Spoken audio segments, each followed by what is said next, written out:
네, 그럼 지금부터 제2회 연천군 청소년 정책제안 발표대회를 진행하도록 하겠습니다. 여러분 안녕하십니까? 저는 이번 발표대회 진행을 맡은 아나운서 박소영입니다. 반갑습니다. 네, 오늘 이렇게 참석해 주신 청소년분들께 감사의 말씀 드리겠고요. 오늘은 우리의 미래를 이끌어 나갈 소중한 주체인 청소년 여러분들과 함께하는 소중한 시간 갖는 날입니다. 우리 여러분들께서는 오늘 준비하신 발표 긴장하지 마시고 끝까지 잘 마무리하시면 좋을 것 같고요. 또 오늘 이 시간을 즐겨주시면 좋을 것 같습니다. 네, 그럼 먼저 연천군 청소년 정책제안대회 시작에 앞서 개회식을 진행하도록 하겠습니다. 시간 관계상 국민 의례는 생략하도록 하겠고요. 바로 연천군 청소년 정책제안 발표대회를 지지해 주시고 또 청소년들의 목소리를 항상 귀담아 들으시며 연천군 청소년들을 대변해 주시는 연천군 통일평생교육원 김유미 원장님의 개회사가 있겠습니다. 우리 원장님 큰 박수로 환영해 주시기 바랍니다.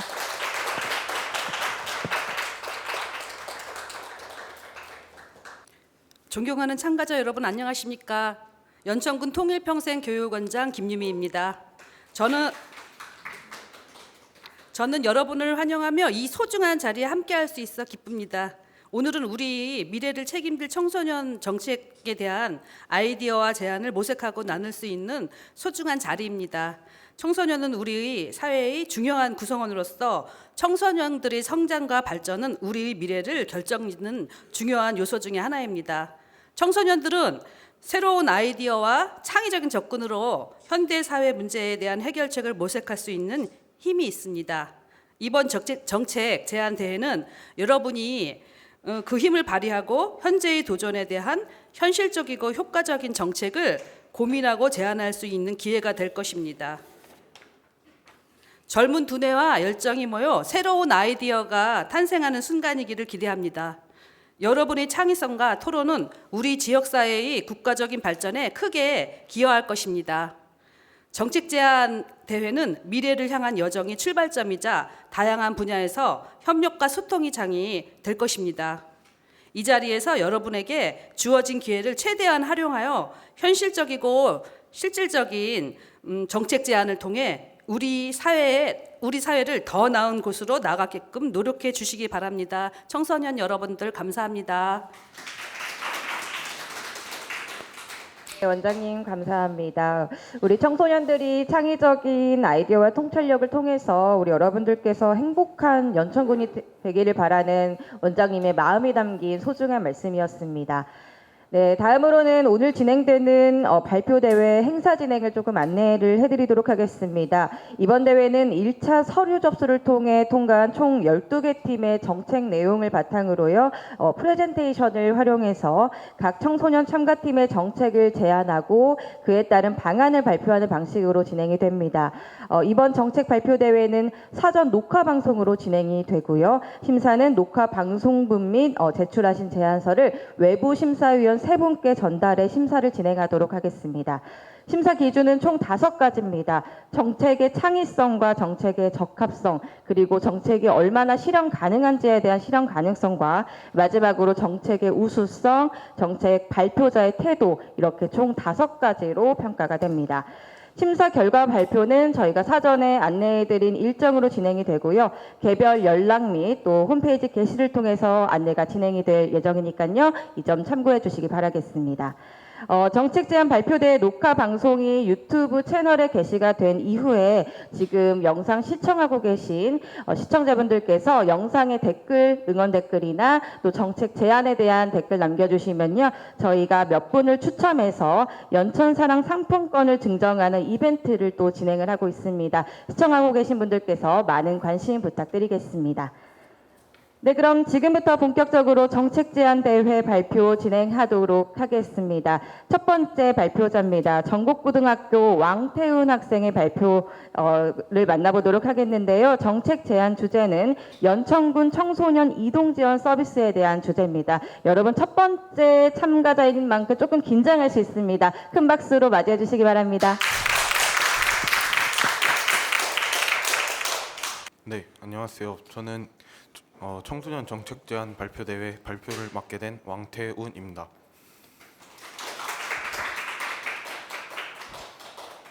제가 발표하게 될 정책은 연천군 청소년 이동 지원 서비스입니다.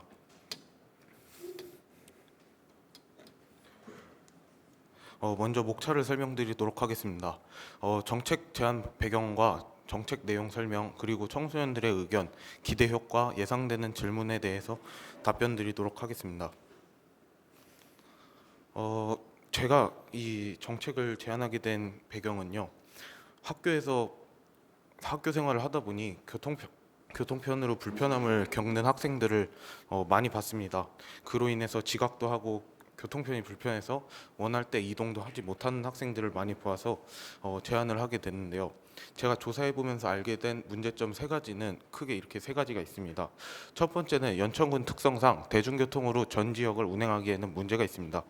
연천군 지역 특성상 산간지대가 많고 주민들이 각 지역에 분포해 있어 전 지역을 운행하는 데 있어서는 무리가 있습니다. 두 번째로는 지속되는 교통비가 부담이 됩니다. 같은 연천군 내 동네에서 연천읍에서 정곡읍을 이동하거나 다른 지역으로 이동하는 데 있어 연천군 청소년을 대상으로 한 설문조사 결과 하루 평균 교통비가 3,000원에서 5,000원 정도 지불된다고 응답했습니다. 계속되는 교통비는 청소년의 활동도 억제할 수 있습니다. 세 번째 문제점은 대중교통편의 배차 시간입니다. 지역 주민이 많지 않은 지역은 승객이 적다 보니 배차 시간도 길어집니다. 따라서 필요할 때 이동할 수가 없습니다. 제가 그래서 청소년들한테도 직접 인터뷰를 해봤습니다. 현재 연천군의 교통편의 문제는 어떤지, 그리고 어떤 불편함을 겪는지, 원인이 무엇인지. 교통편의 문제로는 배차 시간이 너무 길다는 답변이 나왔고요. 이로 인한 불편함은 원할 때 이동할 수가 없다는 답변이 나왔습니다. 이러한 문제의 원인이 무엇이라고 생각하는지 물어봤는데 지역 주민의 부족으로 이용객이 많이 없다는 답변이 나왔습니다. 제가 제안드리는 이 연천군 청소년 이동 지원 서비스는 연천군 관내 청소년들을 대상으로 해서 차량을 호출하면 위치한 곳에서 목적지까지 운송해주는 서비스입니다. 이 서비스는 연천군 관내 지역에서만 운영하게 되고요. 세부 운영 방법으로는 연천군 청소년 이용객들에게는 탑승 카드를 따로 발부를 하게 되고요. 그리고 이런 서비스를 이용할 수 있는 어플을 따로 만들어서 이런 차량 호출을 하고 목적지를 입력할 수 있는 어플을 만듭니다. 또한 이런 센터와 차량을 배치하여 운영을 하게 되면 됩니다. 그리고 올해 1호선이 개통됨에 따라서 타지 청소년들의 유입도 기대되고 있습니다. 따라서 타지 청소년들도 이 어플을 이용하여 당일권을 끊어서 이용 요금을 지불하게 되면은 연천군에서 이 차량도 이용할 수 있게 됩니다.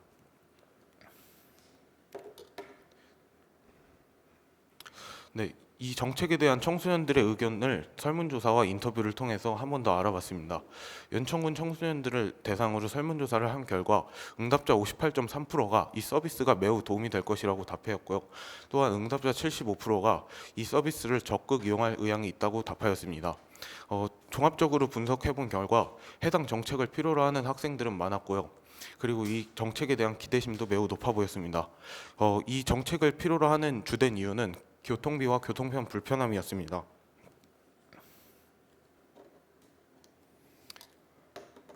이 정책을 함으로써 기대되는 효과를 설명드리도록 하겠습니다. 청소년들은 일단 교통비용을 절감할 수 있습니다. 이 해당 정책을 무료화로 진행하게 되면 교통비를 절약할 수 있게 됩니다. 또한 청소년들은 연천군 관내 편한 이동이 가능해집니다. 있는 곳에서 목적지까지 편안한 교통수단을 이용하여 버스나 택시보다 더 편한 이동이 가능해집니다. 세 번째로는 자유로운 생활의 영위가 가능해지는데요. 이전까지만 해도 대중교통 시간에 맞추어서 생활을 해야 했다면 이번에는 새로운 교통수단이 나오게 됨으로써 이제는 더 이상 대중교통의 시간을 맞추지 않아도 되고 자신의 시간에 맞게끔 이제 생활을 하게 됩니다. 연천군의 입장에서는 해당 사업에 대한 일자리가 증가하게 됩니다. 차량 운전원이라든지 센터 직원과 같은 일자리가 증가되고요. 그리고 지역 경제가 활성화됩니다. 청소년들이 아무래도 이렇게 이동수단을 타고서 활동을 하게 되면서 소비 활동도 증가가 되게 됩니다. 따라서 지역 경제도 활성화가 되고요. 그리고 아까 말했던 것처럼 타지 청소년들의 유입으로 해당 서비스를 이용하게 되면은 지역 홍보의 효과도 있습니다. 지역 주민들 입장에서는 자신의 자녀들을 이렇게 안전하고 맘 편하게 이런 교통수단을 태울 수 있어서 편안하고요. 그리고 운전자와 행인들의 입장에서는 여기에 킥보드가 이 연천군에 현재 전동 킥보드와 자전거를 이용하는 학생들이 많습니다. 그래서 교통사고의 위험률이 꽤 높습니다. 따라서 이런 정책을 시행하게 되면은 교통사고율도 줄여줄 수 있어서 운전자와 행인 입장에서도 둘 다 마음이 편합니다. 그리고 세 번째로는 특정 지역 인구 밀집화가 조금 해소가 될 것이라고 예상이 되는데요. 왜냐하면 다른 지역에 살아도 먼 지역에서 살아도 학교에 통학이 가능하고 자신이 원하는 곳에 나갈 수 있기 때문입니다. 마지막으로 제가 예상되는 질문들을 몇 개 적어봤습니다. 첫 번째, 등하교 시간처럼 시간이 붐비는 피크타임에는 어떻게 운영하나요? 제 생각에는 합승을 하여 목적지가 같기 때문에 합승을 하는 방법으로 운영을 해야 될 것 같습니다. 두 번째로는 연천군에 알맞는 정책인가요? 지금 현재 김덕현 군수님께서 사통팔달이라는 팔달이라는 교통 정책을 운영하고 계십니다. 저는 거기에 맞는 지금 교통망을 지금 새로 구축한다고 생각하고 있습니다. 세 번째로는 경기도에서 똑버스라는 걸 운영하고 있는데 연천군에도 도입해도 되지 않을까요? 저도 알아봤습니다, 충분히. 근데 똑버스 경우 현재 양주, 운정 이런 지역에서 운영을 하고 있는데요. 한 도시 안에서도 도시를 대부분 커버하지 못하고 있고 도시 내에서 일부 지역만 지금 운행을 하고 있기 때문에 연천군에 도입을 해도 제가 봤을 때는 이 문제가 해결되지 않을 거라고 봅니다. 세 번째로 탑승 카드는 어떻게 발급하나요?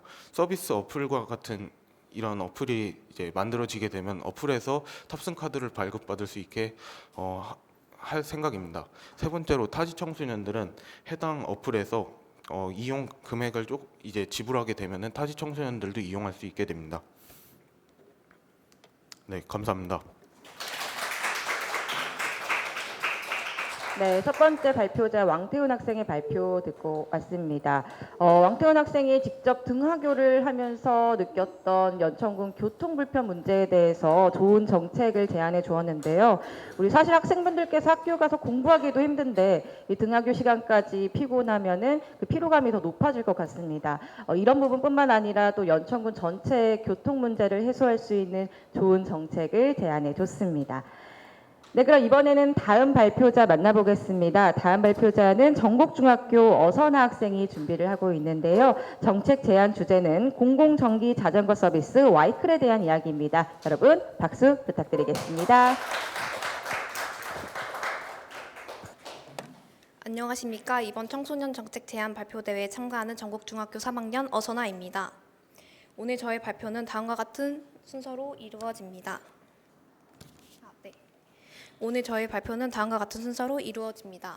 먼저 제가 이러한 정책을 제안하게 된 배경과 전동 킥보드 문제의 실태에 대해 알아보고 제가 이 정책을 제안하는 목적과 어떤 정책인지에 대해 설명드리겠습니다. 그리고 이용자가 바라보는 정책은 어떠한지 마지막으로 본 정책의 기대 효과에 대해 발표하겠습니다. 제가 제안하는 정책은 공공전기 자전거 서비스 와이클입니다. 와이클은 전기 자전거를 안전하게 사용하자고 제안하는 의미에서 와이돈추와 연천의 와이 그리고 사이클의 의미를 담아 만든 이름입니다. 저는 제가 살고 있는 지역 전국의 길거리를 지나다니며 가장 큰 문제라고 생각했던 것이 바로 전동 킥보드 문제였습니다. 길거리를 걷다 보면 좁은 길에 아무렇게나 주차된 전동 킥보드를 자주 볼 수 있었고 면허를 취득할 수 없는 학생들이 전동 킥보드를 타는 모습을 많이 봤습니다. 심지어 헬멧을 착용하지 않고 두 명이 하나의 전동 킥보드를 타서 위험하게 주행하는 모습도 꽤나 많이 보았습니다. 또한 공공 전동 킥보드 서비스 앱에서 면허 인증을 할 때 청소년이 전동 킥보드를 이용하기 위해 보통 보호자의 면허증으로 인증하는 경우가 많아 전동 킥보드 앱의 체계성이 부족하다고 생각했습니다.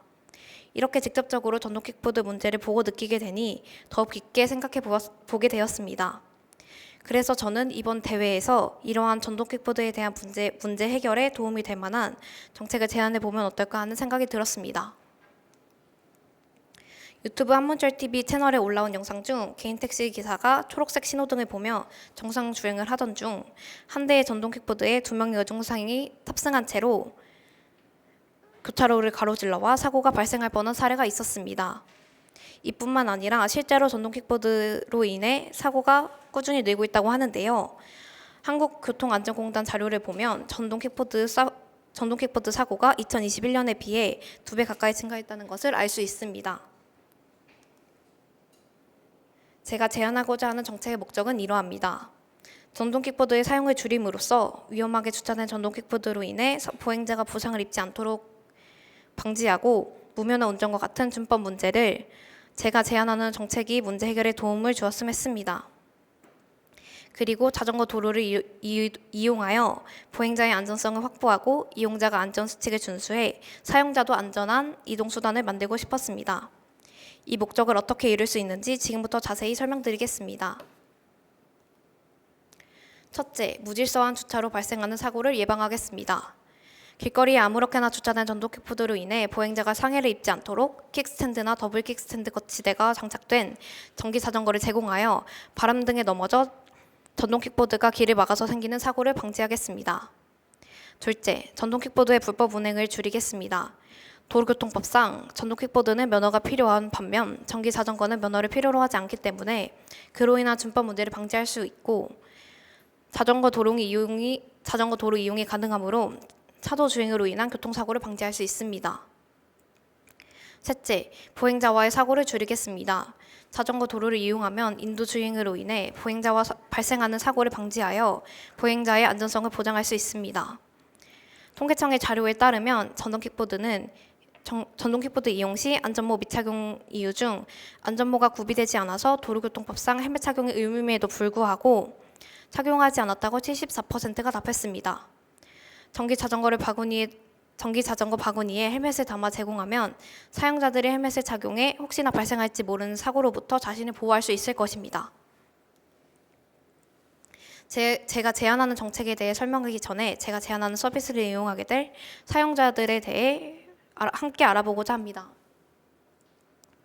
전동 킥보드 사용자들이 전동 킥보드를 사용했던 이유에 대한 자료를 보면 애매한 거리의 목적지로 이동하기 위해 전동 킥보드를 이용함으로써 재미를 얻기 위해 교통체증을 피하기 위해 교통 비용을 절감하기 위해 그리고 환경을 보호하기 위해 등이 있었습니다. 제가 이 서비스를 구상할 때 이용자들의 목적에 맞게 전동 킥보드 서비스와 전기 자전거 서비스를 유사하게 설계하고자 했습니다. 저는 와이클이 갖추어야 할 점들은 총 5개 서비스 앱, 높은 접근성, 간편한 사용, 안정성, 그리고 재미와 저렴한 비용이라고 생각했습니다. 사용자 근처에 와이클을 대여하고 서비스 지역 내에 반납할 수 있도록 앱을 만들고 와이클 대여 시 안전 수칙을 고지하도록 설계하고자 합니다. 그리고 앱을 이용하여 근처에 있는 와이클을 이용할 수 있도록 함으로써 접근성을 높게 유지하였습니다. PS 자전거는 일반 자전거에 비해 페달링이 쉬워 간편하게 사용이 가능합니다. 전동 킥보드는 속도 레버를 당기면 굉장히 빠르게 앞으로 나가게 되고 구조적 특성상 회전 반경이 좁아 위험성이 높은 반면에 전기 자전거는 출력이 부드럽게 올라가고 회전 반경이 넓어 전동 킥보드에 비해 안전하다고 할 수 있습니다. 따라서 와이클을 이용하면 사용자의 안전성을 보장할 수 있습니다. 또한 전기 자전거를 이용하는 데 있어서 재미와 저렴한 비용과 탑승하는 재미도 큰 역할을 할 것이라고 생각합니다. 저는 다른 지역에서 사용되고 있는 전기 자전거 서비스들과 달리 와이클만의 특성을 살리고 기존 전동 킥보드와 자전거 서비스와 달리 사용자들이 와이클을 이용하도록 와이클에는 차별성을 둘 필요가 있다고 생각했습니다.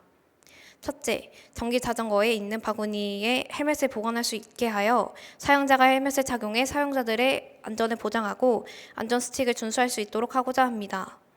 둘째, 와이클의 환경 포인트는 현재 한국환경공단과 환경부에서 주최하는 탄소 중립 포인트제와 같이 전기 자전거를 이용하면 10분당 500원 상당의 포인트를 지급하여 현금처럼 사용할 수 있게 하는 제도입니다. 셋째, 와이클의 마일리지는 전기 자전거를 이용할 때마다 매회 마일리지가 10점씩 쌓이도록 하여 100점이 되면 10분 동안 1회 사용할 수 있게 하는 제도입니다. 이와 같은 차별점으로 전동 킥보드 사용자들이 와이클을 사용할 수 있도록 유도하고자 합니다. 사용자는 이러한 과정을 거쳐 와이클을 이용하게 됩니다. 와이클을 대여하기 위해 앱을 실행하고 안전수칙을 고집받습니다. 그 다음 맵에서 이용자와 가까운 위치에 있는 와이클을 확인하고 앱을 통해 대여하고 헬멧 착용 후 이용을 시작합니다. 이용을 마친 후 앱을 이용해 이용 요금을 결제한 후 반납합니다. 동수천의 카카오바이크 이용 요금을 고려하여 기본 요금을 800원으로 설정하고 1분당 180원씩 더해지며 최종 이용 시간에 맞는 비용을 지불하도록 할 예정입니다. 이렇게 와이클 정책을 추진함으로써 얻을 수 있는 효과는 배차 간격이 긴 버스와 부족한 지하철 노선도로 인한 불편을 줄일 수 있고 킥보드의 위험 주차로 인한 보행자의 사고를 방지할 수 있습니다. 또한 안전수칙 위반으로 인한 사고를 방지할 수 있고 무면허 운전 등의 교통 문제를 해결할 수 있습니다. 그리고 전동 킥보드에 비해 안전하게 이용이 가능해서 사용자의 안전성을 확보할 수 있을 것입니다. 제가 제안한 와이클이 연천군의 청소년들이 안전한 이동 수단을 이용할 수 있도록 문제 해결에 기여할 수 있으면 좋겠습니다. 마지막으로 질의응답 시간을 가지겠습니다. 질문 주실 분 계실까요? 네, 발표 잘 들었습니다. 정책제안대회 참가 호서대학교 공원서입니다. 말씀해주신 제안 중에 헬멧을 함께 구비한다고 하셨는데 헬멧이 도난되거나 아니면 망가질 시에는 어떻게 보완을 하실 건지 이 부분에 대해 궁금합니다. 현재 전동 킥보드 서비스를 하는 기업들에서는 주차한 후에 인증샷을 함께 올려야 합니다. 그게 의무화돼서 제가 제안하는 와이클에서도 그렇게 사진을 올리는 걸 의무화해서 만약에 그 헬멧이 없다면 그걸 함께 결제하도록 시스템을 구축할 예정입니다. 네. 네.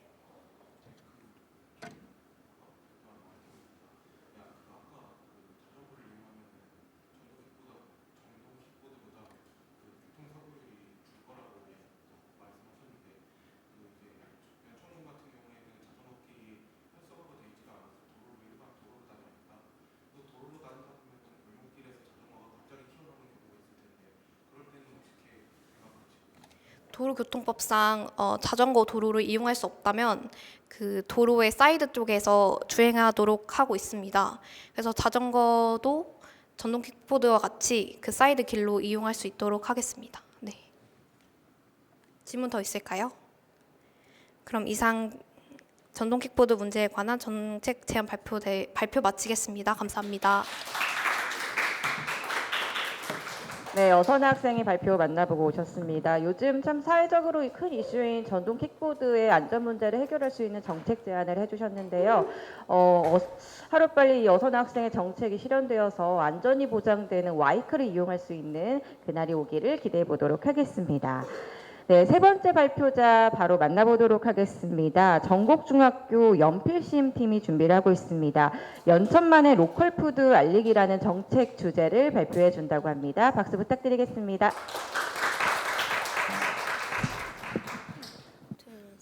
안녕하세요. 저희는 연천에 필요한 심장들 연필심입니다. 저희가 제안하는 정책은 연천만의 로컬푸드를 알리기입니다. 목차로는 제안 배경, 제안 내용, 기대 효과로 총 3가지를 발표하겠습니다. 앞서 저희의 정책의 핵심인 로컬푸드란 무엇일까요?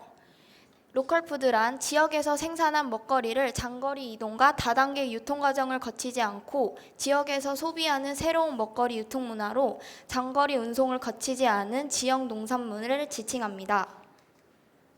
그 다음으로는 제안 배경입니다. 연천군의 토지 면적은 서울의 약 1.2배로 토지가 매우 비옥한 편입니다. 그만큼 비옥한 땅에서 재배할 수 있는 양이 많아서 화면에 보시듯 연천 율무, 연천 쌀, 전통 메조 등 다양한 연천군의 특산물이 있다는 것을 알 수 있습니다. 그러나 연천군의 모든 농축산물을 만날 수 있는 로컬푸드 판매장이 전국농협 하나로마트에 위치한 곳인 단 한 군데밖에 없다는 것을 알 수 있습니다. 따라서 접근성이 매우 낮고 주변 지인들에게 물어보았을 때 로컬푸드 판매장이 있다는 사실조차도 모르는 경우가 상당했습니다. 그 다음으로는 제안 내용입니다. 저희는 이를 해결하기 위해서 4가지를 제안합니다. 첫 번째, 로컬푸드 판매장 늘리기. 두 번째, 학교 급식에 우리 지역 로컬푸드를 이용하기. 세 번째, 학교에서 로컬푸드에 관한 활동하기. 네 번째, 지리적 표시제를 추진하는 것입니다. 오른쪽은 전국농협의 로컬푸드 매장 내부 모습입니다. 왼쪽 그림의 모습과 같이 연천군의 행정구역인 연천읍, 정곡읍, 미산면 등 연천군에 속한 행정구역에 연천 국민들이 쉽게 접근할 수 있는 로컬푸드 매장을 늘립니다. 다음으로는 로컬푸드를 학교 급식에 이용하는 것입니다. 이때 그저 급식에만 그치는 것이 아닌 급식에 활용할 로컬푸드를 설명하고 소개하는 글을 써서 붙입니다. 오른쪽 사진과 같이 예시 포스터를 활용하여 연천의 로컬푸드인 무를 이용하여 무말랭이 무침을 만들었을 때 무말랭이 무침 사진과 간단한 무의 효능을 적어 놓은 것입니다. 이렇듯 포스터를 붙여 학생들이 지나가면서 읽을 수 있고 연천의 로컬푸드를 이용했다는 것을 홍보할 수 있습니다. 다음으로는 연천에서 연천 로컬푸드에 관한 활동을 하는 것입니다. 예를 들어 기술과정 시간에 우리 지역 로컬푸드를 활용한 요리를 직접 만들어 본다거나 연천의 로컬푸드를 조사하고 이점을 알아보는 활동을 하면서 교육과정과 직접 연계하는 방식으로 진행하는 것입니다. 활동을 하면서 학생들이 직접 만들고 직접 조사하다 보면 연천의 로컬푸드가 무엇이 있는지 직접 알아보는 계기가 될 수 있습니다. 다음으로는 학교에서 지리적 표시제 추진과 캐릭터를 활용하여 홍보하는 것입니다. 지리적 표시제란 상품의 품질, 명성, 특성 등이 근본적으로 해당 지역에서 비롯되는 경우 지역의 생산품임을 증명하고 표시하는 제도입니다. 왼쪽 사진과 같이 이천쌀의 지리적 표시제 인증 마크를 달아 이천에서 직접 재배한 쌀이란 것을 명확히 밝히고 있습니다. 이렇듯 지리적 표시제를 이용하면 소비자는 제품에 대한 정확한 정보를 알 수 있어 품질을 신뢰할 수 있고 유명한 상품의 유사품이 시장에 유통되는 것을 막을 수 있으며 인지도가 떨어지는 상품은 홍보를 통해 경제적인 효과를 거둘 수 있다는 장점이 있습니다. 따라서 지리적 표시제 마크를 붙여서 연천의 농산물임을 알리는 제도로 쓰일 수 있습니다. 또한 구석기에 미롱이 고롱이가 있듯이 연천군의 특산물 대표 캐릭터를 만들어 홍보하는 것입니다. 여기 나와 있는 캐릭터는 작년 진행한 연천 명품 푸드 메이크업 프로젝트 1탄에서 연천군 청소년들이 직접 연천군 대표 특산물인 율모를 이용해서 만든 율토라는 캐릭터입니다. 이 캐릭터를 활용하여 홍보한다면 친숙하게 다가가 홍보를 극대화할 수 있을 것입니다. 기대 효과로는 로컬 푸드 매장 확대를 통해 농가 소득에 기여할 수 있다는 것입니다. 실제로 경기도는 농업인에게 안전하고 신선한 농산물을 공급하기 위해 다양한 로컬 푸드 정책을 펼치고 있습니다. 주요 지원 정책으로는 생산자와 소비자 사이의 이동거리를 단축하고자 로컬 푸드 직매장을 개설 지원 등이 있습니다. 로컬 푸드 직매장을 늘린 결과 사진에서 알 수 있듯 상반기 매출액이 지난해 상반기 853억보다 31% 증가한 117억 원으로 집계되었습니다. 또한 참여 농가 수는 작년 대비 9% 늘어났으며 매출액은 해마다 증가하는 추세로 이어지는 효과를 거둘 수 있었습니다. 다음 기대 효과로는 환경 보호를 할 수 있다는 것인데요.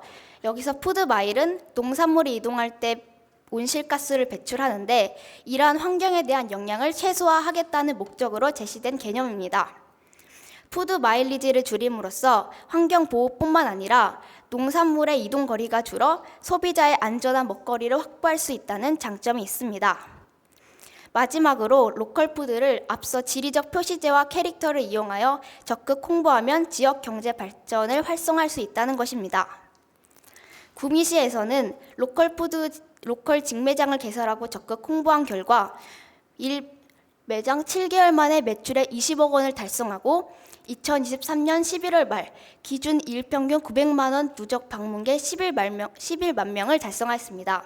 이렇듯 적극 홍보하면 수익이 늘어나 지역의 경제를 활성화하는 발판이 될 수 있습니다. 이상 발표 마치겠습니다. 감사합니다. 네, 연필시임팀의 서현진, 정시원, 한혜미 학생의 발표였습니다. 네, 연천만의 로컬 푸드를 알릴 수 있는 획기적인 정책을 제안을 해줬는데요. 이 정책이 아마 실현이 된다면 정말 많은 분들께서 연천의 로컬 푸드를 쉽게 접하고 그리고 싱싱하고 맛있는 음식을 접할 수 있지 않을까라는 기대를 모을 것 같습니다. 자, 그럼 네 번째 팀 만나보겠습니다. 호서대학교 봉은서 학생이 준비를 하고 있습니다. 연천군 청소년 마음약국이라는 주제로 발표를 해주신다고 합니다. 박수 부탁드립니다. 네, 안녕하십니까. 연천군 청소년 정책 제안대회에 참가하게 된 호서대학교 재학생 봉은서입니다. 발표는 정책 선정 이유, 정책 소개, 해결 과제 및 기대 효과, 참고 문헌, 마지막으로 소감 순으로 진행하겠습니다. 우선 정책 선정 이유에 대해 말씀드리기에 앞서 저의 전공은 호서대학교 청소년 문화상담학과입니다. 청소년과 굉장히 밀접하게 업무를 수행하는 청소년 지도사와 상담사를 양성하는 학과로 청소년 지도사 상담사를 꿈꾸는 학생들이 모이는 곳입니다. 그곳에서 2년간 학부생이자 청소년으로 재학을 하던 중 청소년과 관련한 다양한 정책 프로그램 등에 대해 배우고 청소년 자살에 대한 문제의식을 가지게 되었습니다. 그동안 저의 학우들과 이야기를 나누며 이런 청소년 정책이 우리 시, 군, 구에서 시행되었으면 좋겠다 하고 생각했던 정책이 바로 청소년 마음약국입니다. 그래서 이번 연천군 청소년 정책 제안대회에 참가하게 되었습니다.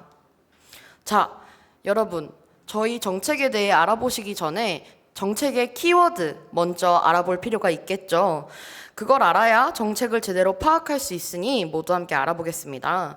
우리 정책의 키워드는 바로 첫 번째, 청소년, 두 번째, 마음입니다. 이 두 가지가 있어야 우리 청소년의 마음을 열 수 있지 않겠습니까?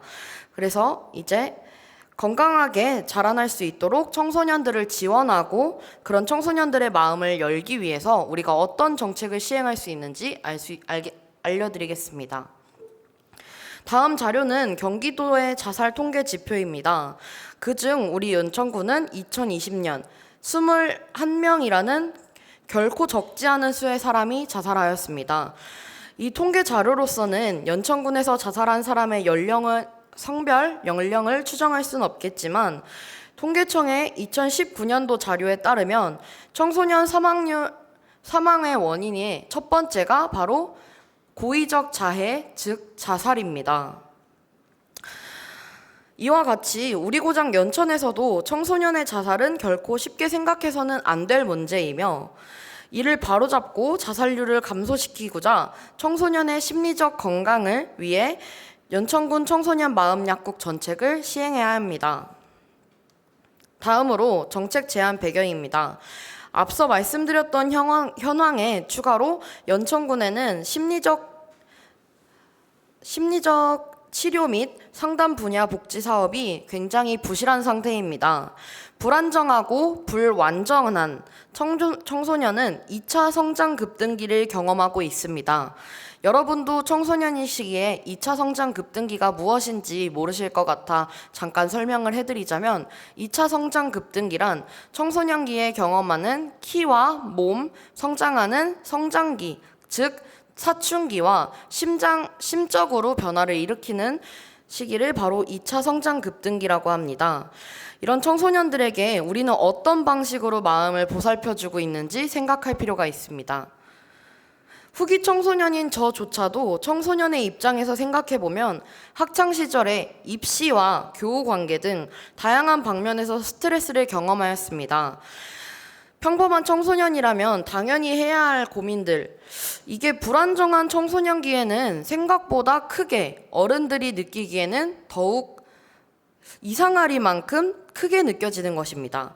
그러니 그런 청소년을 위해서 연천군에서 자라나는 연천군의 미래 청소년들에게 더 밝은 미래를 보장하기 위하여 청소년 마음약국 정책을 시행하여야 합니다. 제가 제안한 정책은 연천군 청소년 마음약국으로 연천군 거주 혹은 재학 중인 청소년을 위해 심리 검사, 치료, 개인 상담과 집단 상담 등의 프로그램을 체계적으로 운영하는 것입니다. 지역 내 청소년 상담사와 전문 상담교사 등 상담 자격 관련 전문가와 협업하여 청소년들에게 심리적으로 안정을 찾을 수 있는 기회를 제공하고 정기적으로 운영하여 참여 청소년들에게는 또래 상담자로서 봉사활동을 연계하여 안정적인 또래 관계 형성에도 도움을 줄 수 있습니다. 추가로 이 또래 상담자들이 나아가 연천군 하면 어떤 도시인가요? 바로 고령화 도시입니다. 연천군의 독거노인 재가방문 상담 서비스에 참여하여 지역사회 전체가 심리적 안정감을 형성할 수 있는 밑거름이 될 것입니다. 정책이 시행되었을 때 프로그램을 진행한다면 어떻게 진행할 것인지 예시로 가져왔습니다. 집단 상담부터 개인 상담, 심리 치료와 접목하여 진행하는 상담 등 다양한 상담 방법이 시행되고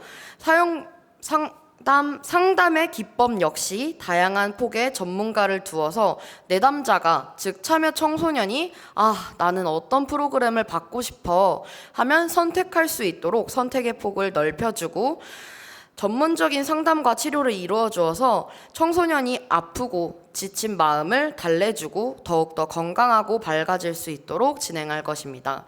예시에서는 인생 너는 무엇이니? 하는 만 15세에서 24세 청소년이 총 10명씩 12회기에 걸쳐서 진행되는 프로그램으로 철학적인 배움을 얻게 하는 개인 상담입니다. 이 상담의 경우엔 예시로 1대1로 진행이 되며 내담자와 상담자가 마주하여 상담을 진행하는 방식입니다. 두 번째로 야 너도 야 나도 프로그램에서는 8회기로 진행되며 총 20명이 진행되고 만 13세에서 18세 청소년이 참가합니다.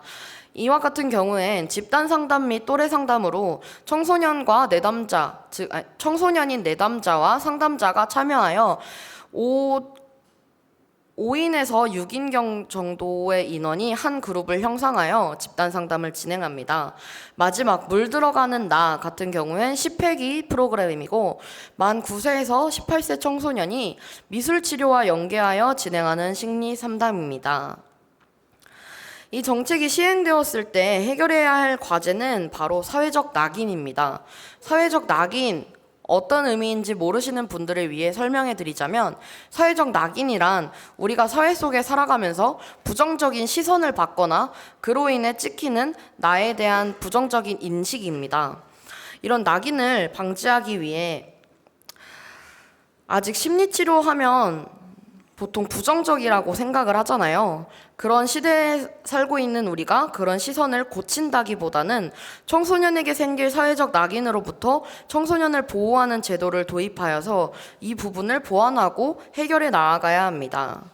기대 효과에 대해 설명드리겠습니다. 장기적으로 운영한다면 우리 연천군의 미래, 청소년들을 더욱 밝은 미래와 신체적, 정신적 건강을 보장할 수 있다고 생각합니다. 더 나아가 연천군이 청소년이 살기 좋은 곳으로 발전하여 더 많은 청소년이 꿈을 키울 수 있는 지역으로 발전하길 바라며 정책 제안 발표를 마무리하도록 하겠습니다.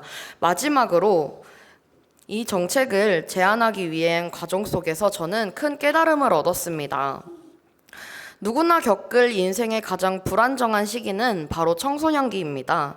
누구나 그랬듯 진로에 대한 고민, 삶에 대한 고민, 학업에 대한 고민, 가정 및 친구들에 대한 고민 등 세상에서 가장 큰 짐인 나 자신이 어떤 삶을 개척해야 되는지 고민하기 시작한 시발점에 서 있는 이들이 바로 청소년입니다. 그런 청소년기엔 누구나 마음을 졸이기도 하고 설레이기도 하고 두려움에 떨기도 하는 시기입니다. 우리는 그 길을 이미 걸어온 어른의 입장으로서 자라나는 그들에게 손을 한번 내밀어줄 용기, 여유 정도는 있는 어른이라 생각합니다. 그들의 그 걱정을 덜어주기 위한 용기 한 번, 손 한 번, 내게 어려운 것이 아니라는 것을 깨달았습니다. 그렇기에 지금 이 자리에서도 청소년을 위한 정책을 제안하기 위해 목소리를 내는 것 같습니다. 지금까지 연천군 청소년 마음약국 정책을 제안한 호서대학교 봉은서였습니다. 발표를 들어주셔서 감사합니다. 네, 봉은서 학생의 발표였습니다. 청소년들의 정신과 마음 건강을 책임질 수 있는 마음약국에 대한 정책 제안이었는데요.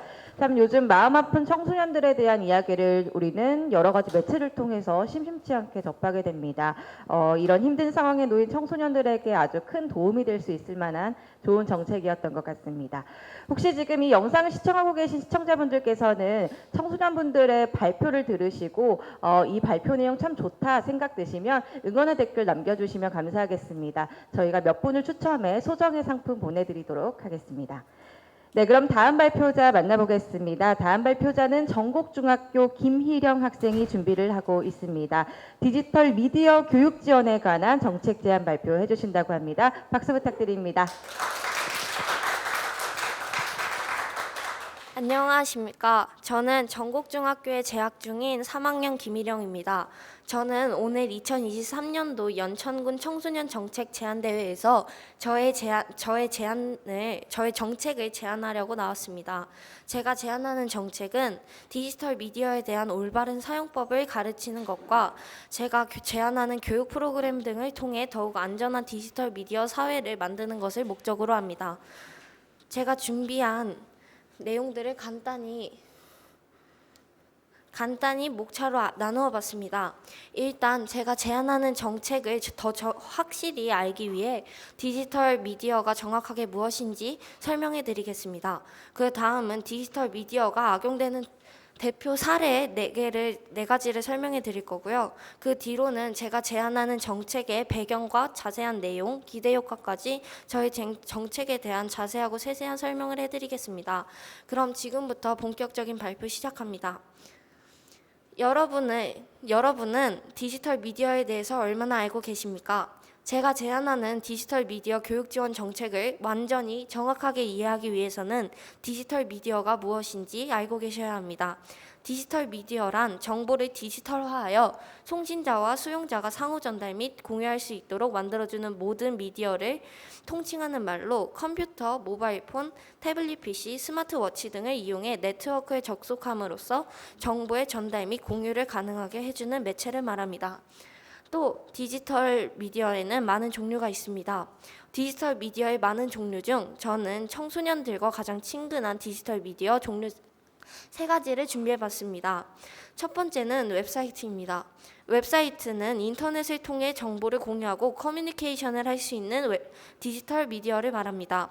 두 번째는 소셜미디어입니다. 소셜미디어는 페이스북, 인스타그램, 트위터 등과 같은 사람들 간의 연결과 소통을 돕는 소셜미디어 플랫폼을 말합니다. 세 번째는 모바일 앱입니다. 모바일 앱은 스마트폰 앱은 우리의 생활과 상호작용을 하는 도구로서 우리의 일상생활을 편리하게 만들어주고 매우 중요한 역할을 합니다. 이런 디지털 미디어는 21세기 청소년들 뿐만 아니라 성인들에게도 아주 중요한 역할을 하고 있습니다. 그렇기 때문에 디지털 미디어가 왜 중요한지에 대해 설명해 드리겠습니다.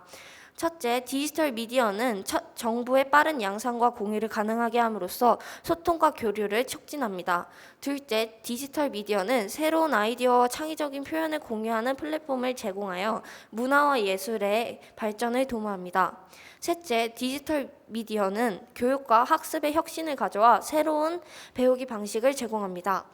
이렇게 디지털 미디어가 무엇인지에 대해서 알아봤습니다. 이 설명을 통해 디지털 미디어에 대한 지식을 쌓은 후 저희 정책을 보시면 더욱더 큰 도움이 되실 수 있습니다.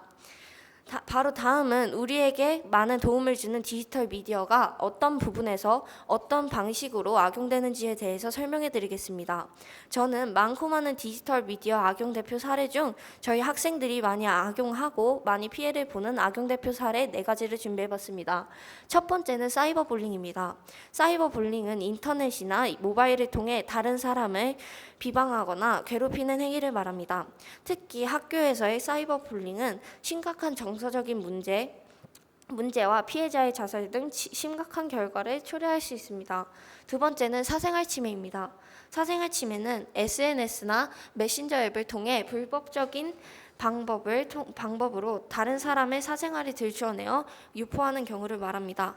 대표적으로 영상이나 사진을 동의 없이 공개하여 피해자의 권리를 침해하는 사례가 많습니다. 세 번째는 사이버 스토킹이라는 것입니다. 사이버 스토킹은 인터넷을 기반으로 다양한 도구를 사용하여 타인을 지속적으로 괴롭히거나 추적하는 행위를 말합니다. 이로 인해 피해자는 불안, 두려움, 외로움 등을 경험하여 사회적으로 자기방어 체계를 저하될 수 있습니다. 네 번째는 개인정보 유출입니다. 개인정보 유출은 소셜 미디어에서의 신상 정보 노출로 인해 사생활 침해나 사기 등의 문제가 발생할 수 있습니다. 이렇게 디지털 미디어의 긍정적인 부분과 함께 부정적인 부분들을 함께 보면서 디지털 미디어에 대한 지식을 더 쌓아봤습니다. 또 디지털 미디어 악용 대표 사례 등을 통해 디지털 미디어 교육 지원 정책의 필요성을 조금 더 느껴볼 수 있습니다. 이제부터는 제가 제안하는 정책인 디지털 미디어 교육 지원 정책을 제안하게 된 배경과 함께 디지털 미디어 교육 지원 정책의 필요성에 대해서 설명해 보겠습니다. 디지털 미디어 교육 지원 정책을 제안하게 된 배경 첫 번째는요. 현대 사회에서 많은 사람들에게 디지털 미디어가 점점 더 중요한 역할을 하고 있으며 청소년들이 이를 적절하게 활용하는 능력을 갖추는 것이 점점 더 중요해졌기 때문입니다. 둘째, 디지털 기술의 발전으로 인터넷 사용은 우리의 생활의 일부가 되었고 특히 청소년 사이에서 굉장히 중요한 소통 역할을 하고 있습니다. 셋째, 디지털 미디어에 대한 이러한 편리함과 기회는 동시에 일부 청소년들에게 위험과 부작용을 초래할 수 있습니다. 지금부터는 제가 제안하는 디지털 미디어 교육 지원 정책에 대한 자세한 세부 설명을 해보겠습니다. 디지털 미디어 교육 지원 정책은 청소년들에게 올바른 디지털 미디어 사용에 대한 교육을 제공하는 것을 목적으로 합니다.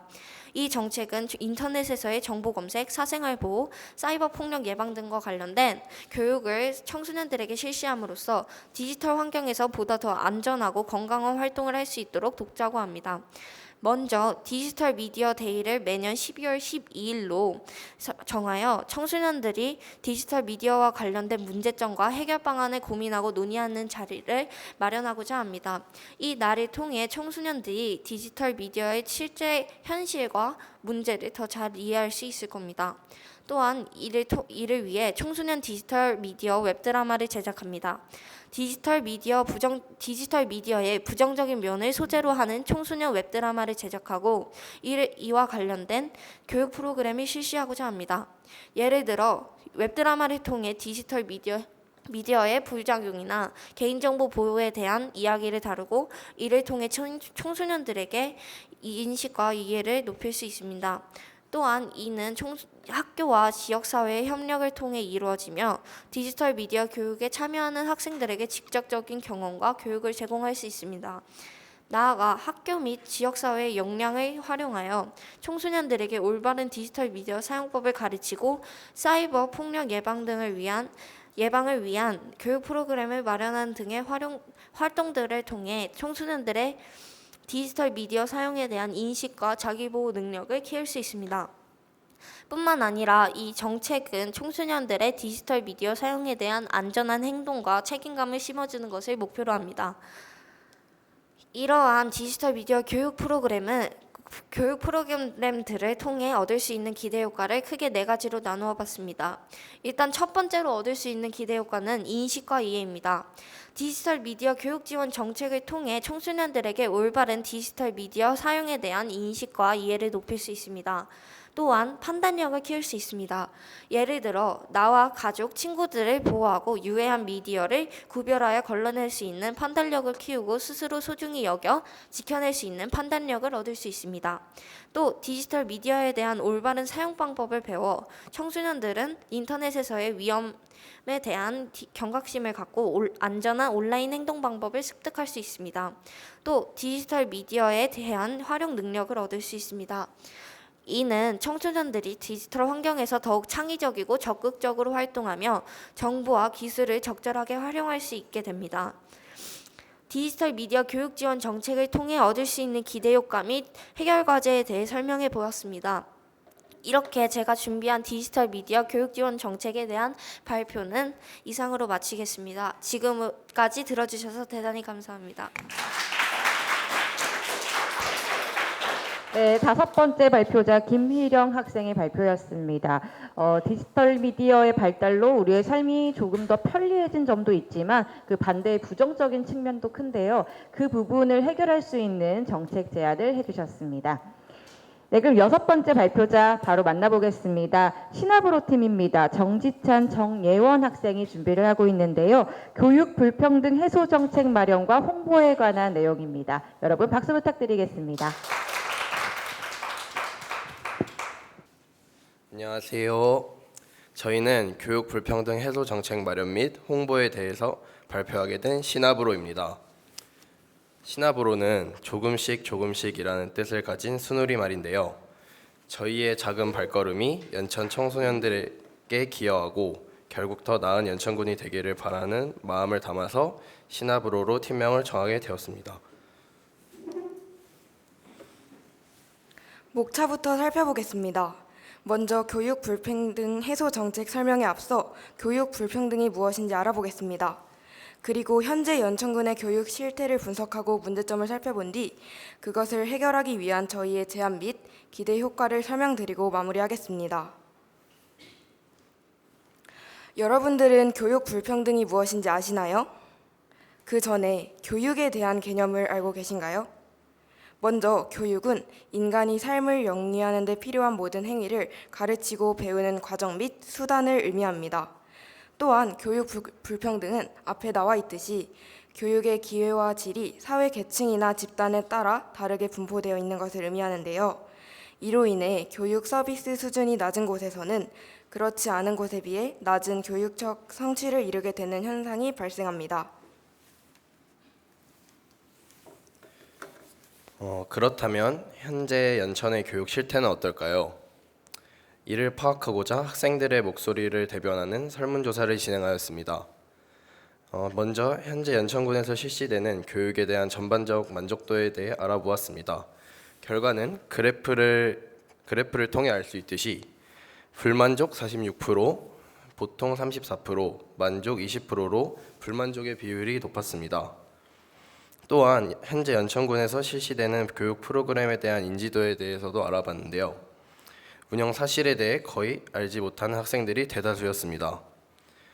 저희는 이러한 결과를 보며 학생들이 처한 교육 실태의 문제점뿐만 아니라 홍보상의 문제점까지 발견하였으며 연천군의 교육 환경 개선이 절실하며 학생들이 활동 운영 사실에 대해 인지하고 참여할 수 있도록 홍보를 활성화하는 것이 필요하다고 느꼈습니다.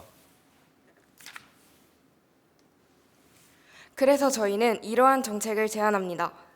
첫 번째는 입시 설명의 개최입니다. 연천군의 청소년들은 변화하고 있는 교육 체제에 알기 어렵습니다. 현재 학생인 저 또한 바뀌어가는 교육 체제에 대해 혼란을 겪었던 적이 있는데요. 이를 해결하기 위해 전문 강사를 초청하여 설명회를 진행하는 것입니다. 두 번째는 멘토링 및 진로 상담을 제안합니다. 청소년 육성재단에서 동아리처럼 운영하며 동아리 부원들을 모집하고 선배들이 멘토가 되어 자신과 같은 계열의 진로를 희망하는 후배에게 도움을 주고 이로써 멘티들은 진로에 대한 정보를 얻고 고민해 볼 수 있습니다. 멘토링을 받던 멘티가 성장하면 이제 또 누군가의 멘토가 되어 멘토링을 이어가는 방식으로 이루어집니다. 마지막으로 SNS 홍보를 제안합니다. 교육 프로그램을 운영하는 데에 그치지 않고 보다 많은 학생들이 프로그램에 참여할 수 있도록 학생들이 접근하기 쉬운 인스타그램과 같은 SNS를 사용하여 적극적인 홍보를 진행한다면 현재 진행되는 여러 프로그램들 뿐만 아니라 앞으로 개설될 프로그램도 더 활성화될 수 있다고 생각합니다. 저희가 제안한 정책이 실현된다면 먼저 교육 체제에 대해 알지 못했던 학생들에게 더 풍성한 정보를 제공할 수 있고 이로써 학생들의 학습 동기를 높일 수 있습니다. 또한 진로를 찾아가는 과정에 학생들에게 도움을 주며 구체적 목표를 설정하는 데 기여할 수 있습니다. 이것에 그치지 않고 적극적인 홍보를 진행하며 학생들의 참여를 독려하고 교육 프로그램을 활성화시킬 수 있습니다.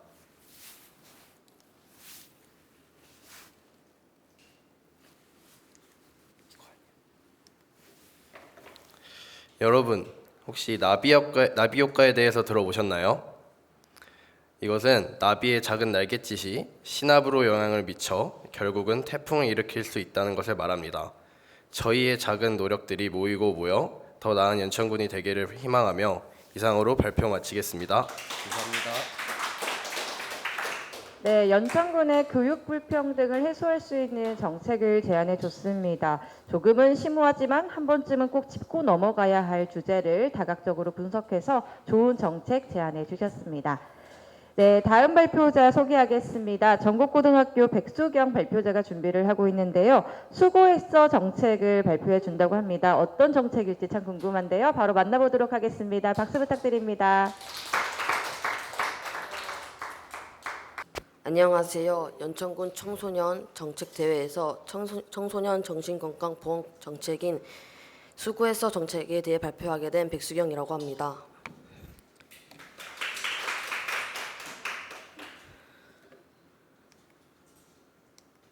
목차로는 제안 배경 및 필요성, 제안 내용, 기대 효과로 이루어져 있습니다. 제가 이러한 정책을 추진하게 된 계기는 저희 반 친구들은 시험이 끝난 후 종종 부정적인 말을 많이 합니다. 이런 부정적인 말들이 계속되다 보면 그들의 정신적 건강뿐만 아니라 신체적 건강에도 악영향을 끼칠 수 있을 거라고 저는 생각합니다. 이에 따라 청소년들의 심적인 여유를 가질 수 있는 정책이 필요하다고 저는 생각합니다. 제안 내용으로는 첫 번째 정책문화예술 관광 지원 정책입니다. 이 정책은 연천 스레올 아트홀을 활용하여 연극과 전시회들을 부담 없이 즐길 수 있도록 개인당 3만 원 상당의 지원금을 제공하는 것입니다. 이와 비슷한 정책 시범 운행을 한 대전에서도 시범 운행 기간 동안 12,917명이 신청하여 큰 성과를 거두었던 케이스가 있습니다. 이러한 성공 사례를 바탕으로 연천에서도 다양한 문화 예술 활동을 즐길 수 있도록 지원하는 것이 좋을 것 같습니다. 다음으로는 교통비 지원 사업입니다. 청소년들이 자유롭게 활동할 수 있도록 교통비 지원 사업을 운영하는 것입니다. 간편한 신청 절차를 통해 10,000원에서 20,000원 정도의 교통비를 제공하는 것입니다. 경기도에서 이와 비슷한 정책을 운영하였는데 제가 해본 결과 신청 방식이 조금 어려웠습니다. 따라서 경기도의 유사한 정책을 참고하여 신청 절차를 간소화하고 효율적으로 지원하도록 노력하는 것이 좋을 것 같습니다. 마지막으로 체육시설 개방 및 체육 프로그램 진행이 있습니다. 체육 프로그램과 편리한 체육시설을 활용하여 청소년들의 스트레스를 해소하고 건강을 증진할 수 있도록 하는 프로그램입니다. 연천군 주변에 다양한 체육시설을 마련하여 모두가 손쉽게 이용할 수 있도록 지원하는 것입니다.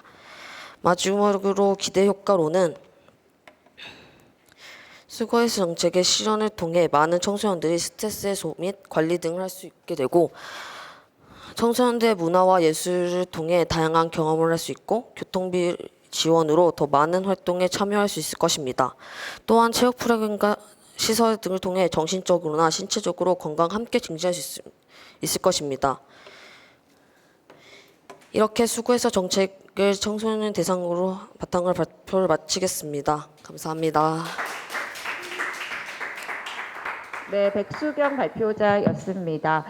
수고한 청소년들에게 그 수고를 보상할 수 있는 다양한 정책을 제안해 주셨습니다. 네, 8번째 발표자는요, 폐건물의 대변신이라는 주제로 발표를 해주신다고 합니다. 전국중학교 이리저리 팀 이송현, 이지후 발표자를 소개합니다. 안녕하십니까. 이번 연천군 청소년 정책 제안 발표대회 발표를 맡게 된 이리, 저리, 이지우, 이송현입니다. 먼저 본격적인 저희 정책 설명에 앞서서 저희가 정책을 제안하게 된 계기와 과정에 대해서 간단히 설명해 보도록 하겠습니다. 먼저 저희 팀의 정책인 폐건물의 대변신 정책을 제안하게 된 계기의 첫 번째 단계는요, 연천군의 도시 문제를 파악하는 데 중심을 뒀습니다. 저희 팀이 어떤 정책을 제안할까 고민을 하던 중에 연천군의 도시 문제에 집중을 하면 어떨까라는 생각을 하게 되었습니다. 따라서 청소년을 대상으로 설문조사를 진행하고 직접 저희가 연천군을 둘러보면서 다시 한번 연천군의 도시 문제가 무엇이 있는지 파악하려고 노력을 했습니다. 그 다음 두 번째 단계로는 앞선 단계를 통해서 저희는 환경과 교육 및 문화 문제로 정책 제안의 주제를 결정하게 되었습니다. 1단계의 과정 속에서 연천군의 다양한 도시 문제 중 환경 문제와 교육 및 문화 문제에 관한 주제로 정책 제안을 하기로 결정하게 되었습니다. 다음 세 번째 단계로는 정한 문제의 문제점을 정확히 파악하는 데 힘썼습니다. 주제로 정한 문제들의 자세한 예시와 사례를 찾아보고 그것들의 주된 문제점을 파악하는 데 힘을 썼습니다. 그 다음 네 번째 단계로는 이제 앞선 문제들을 해결을 목적으로 둔 정책 제안의 필요성을 느끼게 되었습니다. 마지막 다섯 번째 단계로는 다양한 관련 사례를 찾아보면서 더욱 실현 가능성 있는 정책을 완성하는 데 힘을 썼습니다. 그 다음으로는 저희가 정한 주제인 환경과 교육 및 문화 문제에 대해서 설명해 드리도록 하겠습니다. 저희가 환경의 문제로서 마주한 문제는 바로 폐건물이었습니다. 폐건물은 연천군의 미관상의 문제를 넘어 환경적인 문제도 함께 야기합니다. 폐건물은 관리가 되지 않아 그 건물의 붕괴 위험성이 있고, 또 폐건물은 관리가 되지 않아서 음산한 지역으로 되기 때문에 그 자리에 범죄가 노출될 가능성도 있습니다.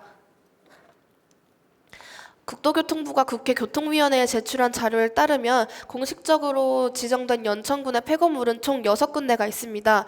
보이시는 것과 같이 연천군 곳곳에 폐건물이 위치하고 있고요. 하지만 공식적으로 지정된 폐건물 외에도 저희가 둘러봤을 때 연천군에는 다양한 폐건물이 위치하고 있었습니다.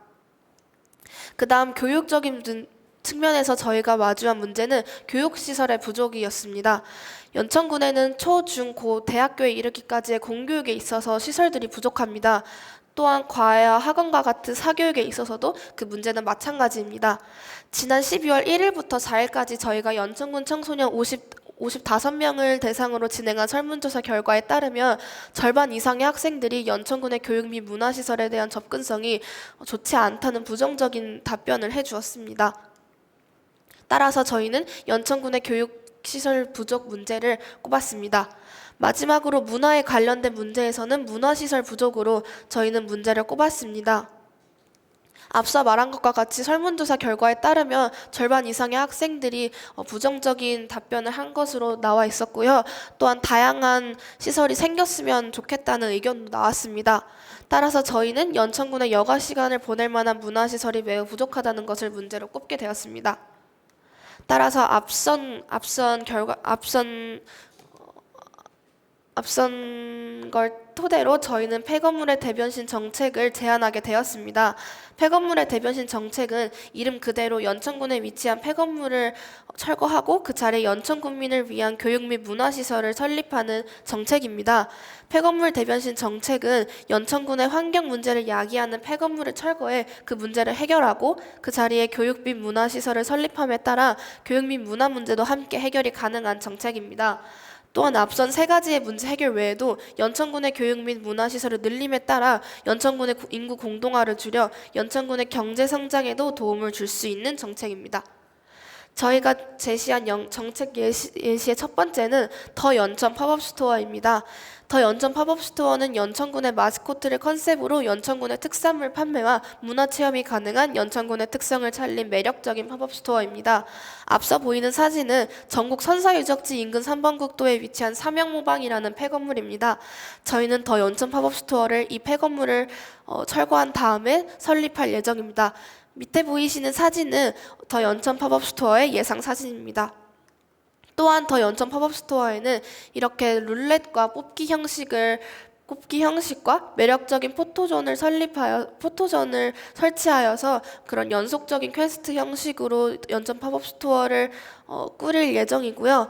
또한 연천군에 현재 존재하는 마스코트인 고롱이와 미롱이, 또 연천 청정계곡 희망상권 프로젝트 산업단에서 만든 고니와 란이라는 캐릭터를 이용하여서 팝업 스토어를 꾸밀 예정입니다. 또한 팝업 스토어에서 특산물 판매도 같이 이루어질 예정인데요. 특산물 판매와 더불어 로컬 푸드를 활용한 레시피 영상을 재생할 예정입니다. 로컬 푸드를 사용해야 한다는 매력적인 이유가 없기 때문에 젊은 세대들이 로컬 푸드 지역 특산물 이용의 필요성을 느끼지 못합니다. 저희는 이를 보완하기 위해 로컬 푸드를 활용한 영상을 재생하여 젊은 세대뿐만 아니라 연천 구민의 지역 특산물의 사용 접근성을 높일 것입니다. 또한 두 번째 정책 예시는 연천군 작은 영화관입니다. 연천군 작은 영화관은 말 그대로 연천 군민을 위한 작은 영화관인데요. 위에 보시는 것 같이 연천은 고문리에 위치한 폐건물을 철거하고 그 자리에 연천 군민을 위한 작은 영화관을 설립하는 것인데요. 밑에 보이시는 사진은 함안군의 작은 영화관입니다. 실제로 존재하고 있는 작은 영화관이고요. 이곳의 경우 영화표 한 장당 6,000원 정도 가격으로 영화를 상영하고 있습니다. 연천군에는 현재 영화관이 존재하고 있지 않습니다. 따라서 저희는 연천군 작은 영화관을 설립함에 따라 연천 군민의 문화 참여도를 높일 예정입니다. 마지막 정책 예시는 연천군 통일평생교육원입니다. 현재 연천군 통일평생교육원이 존재하고 있죠. 근데 저희는 연천군 통일평생교육원의 연장성으로서 보다 전문적이고 공식적인 학습센터를 설립할 예정입니다. 초, 중, 고등학생의 교육과정에 맞춰서 학습센터를 운영할 예정이고요. 그런 학생들 외에도 다양한 연령대 군민들이 참여할 수 있는 학습센터를 설립할 예정입니다. 마찬가지로 지금 사진에 보이시는 것 같이 연천군에 위치한 폐온천과 폐식당인데요. 이곳을 철거하고 연천군의 학습센터를 설립할 예정입니다. 그리고 이제 저희가 제안한 정책의 실현 사례들을 준비해 봤는데요. 먼저 연천군의 사례입니다. 과거 김치 공장으로 쓰였던 폐공장이 베이커리 카페인 연천회관으로 재탄생한 사례가 있었고요. 또한 연천군의 사례인데요. 폐업한 벽돌 공장이 DMZ 피스브릭 하우스라는 복합 문화시설로 재탄생한 사례가 있었습니다. 마지막으로는 부천시의 사례인데요. 아트벙커 B39라는 곳인데요. 아트벙커는 소각장의 삭막한 구조를 최대한 살려 창의성을 자극하는 공간감이 충만한 문화예술 공간으로 탈바꿈한 사례가 있습니다. 마지막으로 폐건물의 대변신 정책의 해결 과제 및 기대 효과에 대해 발표하도록 하겠습니다. 저희가 이 정책을 제안했을 때 해결 과제는 연천군에 방치된 폐건물을 철거하고 그 자리에 군민들을 위한 시설을 새로 설립하는 과정에서 나오는 소음을 비롯한 다양한 공해에 대해 인근 거주민의 동의를 명백히 구하고 이 시설이 정말 연천 군민들을 위한 시설인지에 대해 끊임없이 고민하는 것이 해결 과제라고 생각합니다. 그 다음으로 기대 효과는 교육과 문화에 소외된 연천 군민들의 생활 환경 수준을 높여 연천 군민의 인구 공동화 현상을 해결하는 데 있어서 도움이 될 수 있을 것이기 때문에 연천군의 경제가 더욱 성장할 것이며 연천군을 넘어 도심의 인구 문제 해결에도 조금이나마 도움이 될 것이라고 생각합니다. 또한 팝업 스토어가 계속해서 활성화된다면 특산물을 통한 경제 발전과 연천 군민을 넘어서 여러 지역의 관광객을 통해 연천군을 널리 알리며 연천군의 경제 성장을 기대할 수 있을 거라고 생각합니다. 이상으로 저의 정책이 실제로 실현되기를 바라면서 발표 마치도록 하겠습니다. 감사합니다. 네, 연천군의 폐건물을 교육시설과 여가시설로 탈바꿈할 수 있는 정책 제안이었습니다. 연천군 환경 문제까지 해결할 수 있는 좋은 발표였던 것 같습니다. 네, 이제 네 팀만 남겨두고 있습니다. 9번째 발표자는요, 전국중학교 지혜로운 소원팀 김지혜, 정소원 발표자가 준비하고 있습니다. 제안 주제는요, 기초학력 보조 정책에 관한 내용입니다. 박수 부탁드립니다. 안녕하십니까. 전국중학교 1학년 지혜로운 소원팀의 정소원, 김지혜입니다. 저희는 기초학력 보조를 중심으로 짠 기초학력 보조 정책이라는 정책을 제안합니다. 기초학력 보조 정책의 뜻, 제안 배경과 필요성, 제안 내용, 해결 과제와 기대 효과, 그리고 내용 마무리 순으로 발표하겠습니다. 우선 기초학력 보조 정책이란 기초학력 미달자와 기초생활수급자, 또 화면에는 나오지 않은 차상위 계층, 한부모 가정 등 공부를 하는 과정에 있어 예산적으로 어려움을 겪거나 진도를 따라가지 못하는 아이들을 대상으로 한 교육복지 정책입니다. 대상자는 앞에서 요약했듯이 기초학력 미달자를 우선으로 기초생활수급자, 차상위 계층, 한부모 가정, 조손가정, 더 크게는 다문화 가정과 장애인 가정 등등이 대상입니다.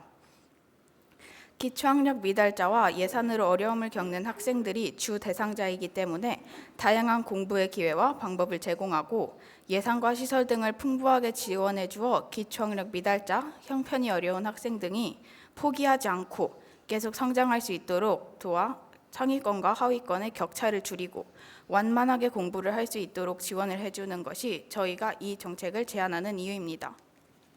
현재 연천에도 학업 지원 서비스 등은 있으나 각각 단점이 있습니다. 저희 연천의 대표적인 학업 지원 시설은 미라클 아카데미, 영재학급, 헤엄 아카데미, 네다솜 아카데미 등이 있습니다. 첫째로 미라클 아카데미나 영재학급 등은 시험으로 우수생들만을 설명을 한다는 특징이 있습니다. 이렇게 되면 우수생들만 성적이 더 올라가 하위권 성적의 아이들과 격차가 더 많이 벌어지게 됩니다. 이러한 시설과 달리 방과 후 돌봄이 필요한 아이들을 우선으로 뽑는 해움, 네다솜 아카데미가 있지만 수용 인원이 매우 적은 데다 선착순으로 신청을 받고 있기 때문에 하위권 성적의 아이들에게 무조건 좋다고만 볼 수 없습니다. 또 교재도 자부담이기 때문에 금전적으로 어려운 학생들에게는 그리 좋은 조건이 아닙니다. 현재 우수 학생을 위한 교육시설, 자원은 활발하고 많으나 오히려 기초학력 미달자를 위한 시설이나 자원은 부족한 상태입니다. 우수 학생뿐만 아니라 기초학력 미달자, 기초생활수급자 등 금전적으로 어렵거나 학업에 어려움이 있는 학생들에게도 공평한 교육의 기회를 주어야 한다고 생각하기 때문에 저희 정책이 적합하다 생각됩니다. 저희가 찾아본 제안 배경과 필요성은 우리 연천의 교육은 지금 우수생을 위한 교육이 주입니다. 연재학급과 미라클 아카데미 등은 우수생을 선발해 교육을 시킵니다. 그렇다면 기초학력 미달자는 교육받을 기회가 적어지게 됩니다. 또 기초학력 보조에 부족이 있습니다. 기초학력 미달을 보완해줄 시설과 그 시설이 수용할 수 있는 인원 등의 시스템이 부족합니다. 현재 교육정책의 문제점은 우수 학생을 대상으로 한 시설은 많으나 기초학력 미달자나 형편이 어려운 아이들을 위한 시설, 수용 인원이 적다는 겁니다. 저희 정책의 내용은 이렇습니다.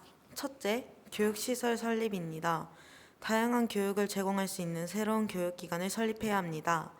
앞에서 말씀드렸다시피 이 정책에 해당되는 지원자를 수용할 수 있는 교육기관이 너무 적기 때문에 교육시설 설립이 필요하다 생각됩니다.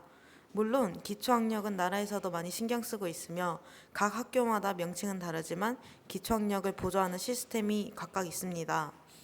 그러나 학교의 기초학력 보조 시스템은 공부만을 고집하는 단일화된 시스템으로 있어 학생들이 거부감을 느낍니다.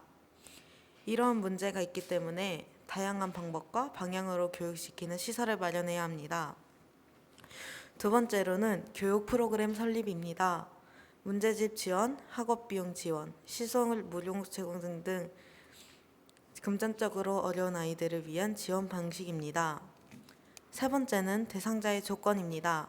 우수 학생을 뽑거나 지원자 조건이 없는 다른 시설과는 달리 금전적으로 어려운 가정이나 학업에 어려움을 겪는 대상자를 중심으로 하여 더 큰 도움을 줍니다. 또한 다양한 교육 방식으로 교육하므로 색다른 경험을 할 수 있는 좋은 기회가 될 수 있습니다. 네 번째는 교육 지원 방식, 시설의 꾸준한 관리를 해주는 것입니다. 다른 학생들이 중도 포기하지 않도록 재밌는 프로그램과 시설 관리, 교육 방식 개편을 적극적으로 해주는 케어 시스템도 중요합니다. 다섯 번째로는 시설에 적합한 교사를 고용하는 것입니다. 기초학력 미달자나 금전적인 어려움을 겪는 아이들을 가르친다고 해서 선생님들을 대충 고용하는 것이 아닌 고급 인력을 고용해 최고급 복지를 해주어야 합니다.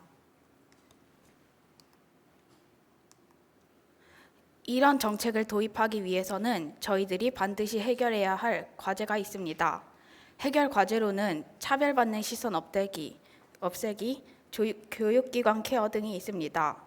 먼저 차별받는 시선을 없애기는 기초학력 미달자, 그 외 금전적 도움이 필요한 아이들에게 최고급 복지를 해주어 차별받는 시선을 없애는 것입니다. 주변 아이들에게 어려운 사람이라고 기초학력이 부족하다고 해서 동등한 교육을 할 수 없을 것이라 생각하는 시선을 없애는 것입니다. 해결 과제 두 번째 항목은 교육기관 케어입니다. 교육기관 개설 시 필요한 인력, 예산 등을 모으는 것입니다. 최고급 복지를 해주어야 한다고 생각하기 때문에 이런 복지를 위해서는 여러한 많은 준비가 필요하다고 생각됩니다. 그 다음 기대 효과입니다. 처음 말했던 저희의 목적과 같이 기초학력 미달자와 금전적 어려움이 있는 아이들을 지원함으로써 인재를 양성하고 상위권과 하위권의 격차를 줄이는 것이 가장 큰 기대 효과입니다. 또한 부족한 부분을 채움으로 평등한 교육의 기회를 제공하는 것도 저희의 기대 효과 중 하나입니다. 이렇게 저희가 앞서 말씀드린 내용을 요약해보자면 교육의 금전적으로나 성적으로 어려움을 겪는 아이들에게 최고급 복지를 해줌으로써 모두에게 평등한 교육의 기회를 주는 정책입니다. 만일 이 정책이 실현되고 안정화된다면 돈이 없어 공부를 정말 하고 싶지만 못하는 아이에게 교육을 지원해주고 공부의 방법을 알려주고 공부에 동기부여를 해주는 종합적인 시스템으로 되어도 좋을 것 같습니다. 많은 이용이 있도록 홍보까지 하면 더 좋은 정책이 될 것 같습니다. 지금까지 저희의 기초학력 보조정책이라는 정책이었습니다. 이상으로 발표를 마치겠습니다. 저희의 발표를 경청해 주셔서 감사합니다. 네, 9번째 발표자 지혜로운 소원팀이었습니다. 연천의 교육 문제 중에서 기초학력의 미달을 보완해 줄 수 있는 부족한 정책과 시설 등에 관해서 얘기를 해주었는데요. 이 기초학력을 보조할 수 있는 다양하고 구체적인 정책 제안을 해주었습니다. 네, 10번째 발표자 만나보겠습니다. 신나는 학교 현혜림 발표자가 준비를 하고 있는데요. 청소년 피트니스 소통 플랫폼에 관한 이야기를 해준다고 합니다. 박수 부탁드리겠습니다. 네, 안녕하십니까? 이번 청소년 정책 제안 발표 대회에서 청소년 피트니스 소통 플랫폼 발표를 제안하는 신나는 학교 10학년 현혜리입니다. 네, 혹시 여러분은 한국 청소년 운동 부족 순위가 몇 위인지 아시나요? 네, 지난 WHO에서 조사한 결과 한국 청소년 운동 부족 순위는 94.2%로 전 세계 1위입니다. 주변 국가들이 결과가 평균 75%로 보면 우리나라가 얼마나 심각한 청소년 운동 부족 국가인지 알 수 있습니다. 하지만 우리 청소년들에게는 운동이 필요합니다. 청소년기 운동은 뇌의 기능을 향상시키고 성인 때까지 이어지는 당뇨, 비만 등의 해결책이 되며 규칙적인 운동은 청소년기의 불안, 우울 등의 정신질환 완화에도 효율적인 방법입니다. 이렇게 청소년들에게 중요한 운동, 왜 청소년들은 하지 않을까요? 그것은 바로 시간 부족, 재미없음, 외로움, 과도한 학업량, 의욕 부족 등이 있습니다. 그래서 저는 제안합니다. 청소년 피트니스 소통 플랫폼. 여러분 혹시 열품타라고 아시나요? 열품타는 공부를 열심히 할 수 있도록 시간 측정과 경쟁 등을 할 수 있는 스터디 어플인데요. 청소년 피트니스 소통 플랫폼도 열품타처럼 운동도 출석을 체크하고 경쟁이나 소소한 미션들을 제공하며 끈기 있고 재밌게 계속 운동을 할 수 있게 합니다. 다음은 동네 친구인데요. 최근에 당근마켓이 엄청난 인기를 끌고 있습니다. 당근마켓이 성공한 원인 중 하나는 바로 동네에서 만나 직거래를 하며 할 수 있다는 건데요. 그것도 운동도 동네 친구를 불러 함께 지루하지 않게 재밌게 운동할 수 있습니다. 또 운동을 처음 하거나 어떻게 해야 될지 모를 때는 동네 친구가 공유한 코스나 루틴을 보면서 함께 따라하고 함께 운동할 수 있습니다. 마지막은 보상인데요. 우리 청소년들은 보상을 좋아합니다. 앞서 말한 출석 체크나 미션, 경쟁에서 오는 성취감과 끈기에서 멈추는 것이 아닌 끈기와 응원을 계속해줄 수 있는 물리적인 보상을 제공합니다. 저는 이 보상을 우리 연천사랑 상품권으로 지급하면 좋겠다라는 생각을 하고 있습니다. 이 정책의 효과로는 첫 번째, 청소년들이 그냥 평범한 운동이 아닌 미션, 대결 등의 소소한 이벤트로 재미있게 운동할 수 있다는 점입니다. 둘째, 운동과 건강이라는 건전한 주제로 만나 함께 운동하고 이야기하면서 관계를 확장하기에 건전한 소통관계를 형성할 수 있습니다. 셋째, 운동에서 오는 결과로 청소년들은 성취감과 자존감이 올라갑니다. 마지막 넷째, 멀리 떨어져 있던 연천 청소년들의 마음이 함께 운동을 하며 이야기를 할 수 있는 주제가 되고 함께 만날 수 있는 기회가 되며 가까이 다가갈 수 있습니다. 이 정책의 도입은 전혀 어렵지 않습니다. 우리가 많이 하고 있는 SNS를 사용하고 있는데 카톡은 모두가 사용하고 있어 낮은 접근성으로 모두가 참가할 수 있고 밴드에 있는 미션 기능을 통해 출석 체크나 소소한 미션들을 할 수 있습니다. 마지막 카페에 있는 등급을 이용해 등급을 올릴 때마다 오는 성취감과 자존감을 얻을 수 있습니다. 이런 여러 가지 SNS 중 하나를 택하여 간편하게 정책을 도입할 수 있습니다. 이 정책이 장기적으로 진행된다면 운동을 하는 것이기 때문에 자연스럽게 체력이 올라가고 우리 연천은 지역은 넘지만 인구 분포가 멀리 그리고 좁게 되어 있는 편입니다. 그래서 운동을 하면서 서로의 지역에 관심을 가지게 되고 그 지역을 방문하며 많은 교류를 할 수 있습니다. 마지막으로 보상을 연천 차량 문화 상품권을 지급하며 연천 내 경제도 많이 활성화를 할 수 있습니다. 네, 그럼 지금까지 청소년 피트니스 소통 플랫폼 정책 제안 발표를 마치겠습니다. 지금까지 신나는 학교 10학년 현혜린이었습니다. 감사합니다. 네, 10번째 발표자 현혜린 발표자였습니다. 운동이 부족한 우리 청소년들을 위해서 조금 더 재미있게 운동할 수 있는 다양한 정책 제안을 발표해 주었는데요. 아까 4번째 발표자였던 마음약국 정책과 이번 정책이 함께 실현이 된다면 우리 청소년들의 몸 건강 또 마음 건강 모두 다 실현할 수 있지 않을까라는 생각이 들었습니다. 발표 잘 들었습니다. 네, 그럼 11번째 발표자 소개하겠습니다. 연천 전통시장 활성화에 대해서 발표를 해준다고 하는데요. 연천중학교 박세영 발표자를 소개합니다. 안녕하세요. 저는 연천중학교 3학년 1반 6번 박세영입니다. 오늘 제가 제안할 정책은 연천 전통시장 활성화인데요. 그럼 발표 시작하겠습니다. 첫 번째로 목차를 설명드리겠습니다. 연천의 문제점과 그 문제점을 보완하는 방법, 그리고 앞선 선례들과 제안 내용, 기대 효과와 마무리 인사로 이루어져 있습니다. 첫 번째로는 연천의 문제점인데요. 저희 연천의 문제점은 무엇일까요? 제가 주변 사람들에게 연천의 문제점에 대해 많이 물어보았습니다. 첫 번째로 제 또래 친구들은 보통 연천에 놀거리가 부족하다고 말하더라고요. 실제로 연천은 경기도에서 제일 인구가 적은 지역 중 하나입니다. 그래서 시내로 나가도 놀거리가 부족하고는 해요. 두 번째는 인구 감소입니다. 연천군청에서 발표한 자료에 따르면 2023년 10월 연천군 구민은 42,908만 명으로 작년 10월 대비 275명이나 줄었습니다. 세 번째로는 각종 규제들이 있습니다. 위와 같은 문제를 해결하기 위해서는 건물을 짓고 사람을 모으는 것이 중요하지만 연천은 군사보호구역으로 인해 건축이나 민간인 출입이 불가능한 곳이 많고 곳곳 문화재 보호법과 한탄강 수질 오염 관리제로 인한 통제 중이기 때문에 불가능한 게 많습니다. 그래서 저는 어떻게 이 문제점을 해결할 수 있을지 곰곰이 고민해 보았습니다. 그러기 위해서는 객관적인 시선이 필요했는데요. 저는 유튜브에 연천을 치고 뉴스들을 보기 시작했습니다. 한참을 내리던 중 색다른 키워드가 눈에 띄었습니다. 바로 전곡시장에 관한 뉴스였는데요. 그 뉴스에서는 젊은 층이 인근 신도시로 빠져나가며 찾는 사람이 줄어든 전곡시장을 보여주며 과거의 영광에 대해 이야기했습니다. 그곳에서는 20, 30년 동안 오랜 기간 동안 장사를 해온 상인들이 있었는데요. 그래서 저는 전곡시장의 과거의 영광을 되살리는 것은 앞선 문제점 3개를 모두 해결하는 일석삼조의 해결책이라는 생각을 하게 되었습니다. 그러나 시장을 살리는 것은 쉬운 일이 아닙니다. 그래서 저는 앞선 선례들을 찾기 시작했습니다.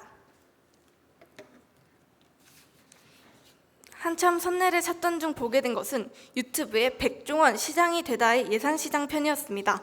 이 프로그램에서 백종원은 이제는 찾는 사람이 적어 허름해진 예산시장을 리모델링했습니다. 곳곳 상인들이 빠진 빈자리와 정적으로 가득한 예산시장은 죽은 상권이야 다름없었습니다. 마치 전곡시장 같이 말이죠. 그러나 백종원은 예산시장의 모습을 근현대적인 골목으로 재탄생시켰습니다. 인테리어는 물론 메뉴까지 손보았고 그 결과 예산시장은 70, 80년도가 생각나는 레트로 컨셉의 공간으로 탈바꿈되었습니다. 하루 평균 방문객이 100명 난치셨던 예산시장이 1월 9일부터 7월 말까지 누적 방문객이 137만 명이 되었고 이걸 단순 계산해보면 무려 약 65배나 증가했다고 합니다. 여기 보시면은 리모델링하기 전이고 리모델링하기 후인데 화질이 안 좋아서 잘 보이지 않지만 많이 달라진 게 보이시죠? 그래서 저는 이 내용을 따라 정책을 제안해보라고 했습니다. 이게 제가 제안한 내용입니다. 첫 번째로는 당연히 전곡시장을 리모델링하는 것입니다. 예산시장같이 확고하고 개성 있는 컨셉으로 가되 연천의 문화와 특성을 강조한 연천만의 전곡시장으로 바꿉니다. 저희 연천에는 유명한 것이 참 많죠. 제인폭포 같은 문화재도 있고 주먹도끼 같은 유물들도 있습니다. 이런 컨셉으로 전곡시장을 리모델링하는 것입니다. 두 번째로는 청소년들이 즐길 수 있는 먹거리입니다. 대중적으로는 떡볶이나 닭꼬치, 향수를 자극하는 달고나 볶기와 솜사탕 등이고 연천만의 특성 있는 음식은 저희 박물관에서 파는 주먹도끼빵과 연천의 특산물인 흑구사리, 오이, 연천콩들을 이용해 친환경 먹거리를 파는 것입니다. 특히 예전 저희 아버지가 예전 전곡시장을 많이 가셨거든요. 저희 아버지에게 물어봤는데 예전 전곡시장에는 솜사탕이나 달고나 볶기 같은 메뉴들이 정말 많았다고 해요. 그 다음 세 번째는 충분한 홍보입니다. 인터넷 매체 출연이 없으면 예산시장 같은 홍보 효과를 누릴 수 없다고 생각합니다. 요즘 쇼폼 챌린지가 유행인데 연천 학생들을 통해 챌린지로 자연스럽게 홍보하는 것이 중요하다고 생각합니다. 만약 이 정책이 성공한다면 받는 기대 효과는 무엇일까요? 일단 연천이란 지역의 홍보가 될 것으로 생각합니다. 학생들의 쇼폼 챌린지와 전곡시장 리모델링 소식으로 연천을 홍보할 수 있습니다. 그리고 청소년들이 연천에서 안전하게 놀고 친환경적인 먹거리, 연천의 특산물을 알게 될 수 있습니다.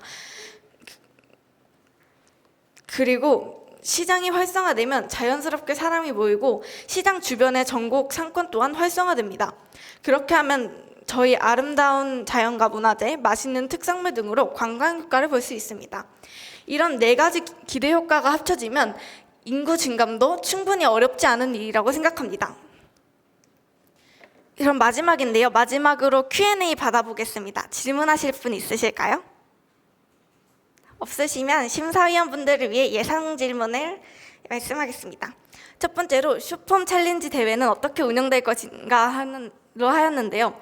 학생들의 참여가 저조할 수 있으니 쇼폼 챌린지 대회는 오늘처럼 이렇게 상품을 걸고 대회로 운영하는 것이 어떨까 생각합니다. 그리고 두 번째로는 이 전곡시장을 활성화하면 얼마 정도의 예산이 들지인데요. 저는 아까 기사에 따르면 백종원이 예산시장을 활성화하는데 30억 정도가 들었다고 합니다. 그 정도 투자하면 전곡시장 리모델링도 할 수 있을 것 같습니다. 세 번째로는 주로 어떤 사용자들이 사용하게 될지인데요. 우선 그곳에서 20, 30년 동안 장사를 하시던 할머니, 할아버지 분들께서 자주 사용할 수 있으시고 전국에 들르시는 방문객들이나 혹은 전국에 거주하는 주민들 그리고 저희 청소년들도 자주 활용을 할 수 있을 것이라 생각합니다. 이상입니다. 감사합니다. 네, 발표 감사합니다. 요즘 지역의 지역 시장이 살아나야 지역 경제가 활성화된다는 의견이 많은데요. 요즘 이런 트렌드에 아주 딱 맞춤인 정책 제안이었던 것 같습니다. 네, 드디어 마지막 발표자입니다. 전국중학교 임학준, 홍유진 발표자가 준비를 하고 있습니다. 연천군 청소년 정보 공유 및 청소년 커뮤니케이션 사이트 제작에 관한 발표입니다. 마지막 발표자이니만큼 더 큰 박수 보내주시면 좋을 것 같습니다.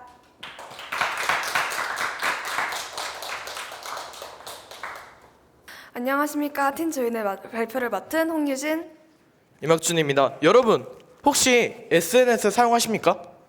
저는 사용하는데 혹시 기회가 된다면 인스타 팔로우 부탁드립니다. 또 평소 학교 생활 하시면서 불편한 점 있으신가요? 저는 중학교에 처음 왔을 때 시험 정보나 학교 정보를 알지 못해 많이 불편했는데요. 특히 신입생 분들은 시험이나 학교에 대한 정보를 쉽게 습득하지 못할 겁니다. 또한 선후배 사이에 궁금한 점을 나누기도 힘들 것이고요.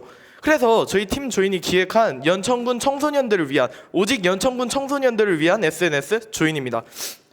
우선 목차부터 설명하겠습니다. 이거 아이디 잘못 눌렀다. 일단 목차는 조인 선정 이유, 조인 소개, 해결 과제 및 기대 효과, 그다음에 개인적인 소망으로 그다음에 마무리 순으로 진행하겠습니다. 우선 조인이라는 어플을 선정한 이유는 학교를 처음 들어온 신입생분들은 사실 학교에 대한 정보를 많이 알지 못합니다. 이런 점을 보완하고자 만든 앱이 조인입니다. 조인은 정보 전달을 오프라인을 넘어 온라인에서 정보 전달을 하는 것이 조인의 주 목적입니다. 그래서 조인은 정보를 전달하기도 하지만 소통도 가능한 청소년들을 위한 SNS입니다.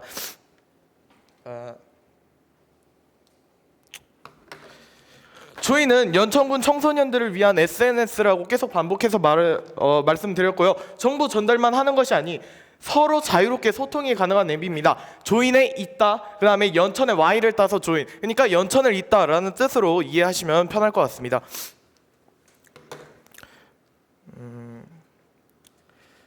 보드라는 게시판에 게시물을 올립니다. 여기 있는 스터디보드, 전국중 보드가 있는데요.